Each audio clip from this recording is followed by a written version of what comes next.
Sawa na ba kayo sa usual Chinese restaurants?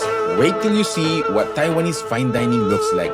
May Suckling Pig Caviar. Ipapakita ko yung Suckling Pig experience na di nyo makikita sa ibang lugar. From caviar to crispy perfection. Wait for the surprise sa dulo kung ano yung naging favorite namin. So picture this, private dining, elegant Taiwanese interiors, formal pero intimate yung setting. So Midori Clark invited us to try Formosa and grabe, parang nag-Taiwan kami. Nung dumating yung dishes, it's self-serve pero premium plating. The whole vibe screams authentic Taiwanese fine dining. Yung tipong para sa special occasions talaga. Now, bakit Suckling Pig?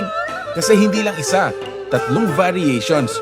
Crispy pork with roast pork leg, crispy suckling pig with salt and pepper egg yolk, plus crispy suckling pig fried rice. Ito yung isa sa mga nag-stand out, Suckling Pig Caviar. First time namin, medyo exotic pero wow factor talaga.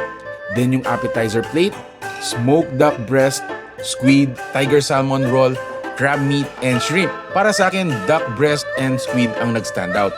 Favorite namin, yung crispy roast pig paired with that fried rice. It's a perfect combo. But wait, hindi pa tapos. Steamed grouper na nasa golden brown soy sauce. What a fresh fish. Then crab meat jade tofu and wild mushroom and choy sum. Plus, slow-cooked pork bone vermicelli soup. Yun naman ang sumunod. It's a feast so everything is good for sharing and the staff guided us through everything.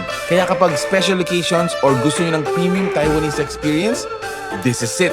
Yung Suckling Pig alone, it's worth the visit na. Save this for your next celebration and tag someone who deserves this fine dining experience. Follow Where in Pampanga for more premium finds and comment caviar kung curious kayo sa Suckling Pig Caviar.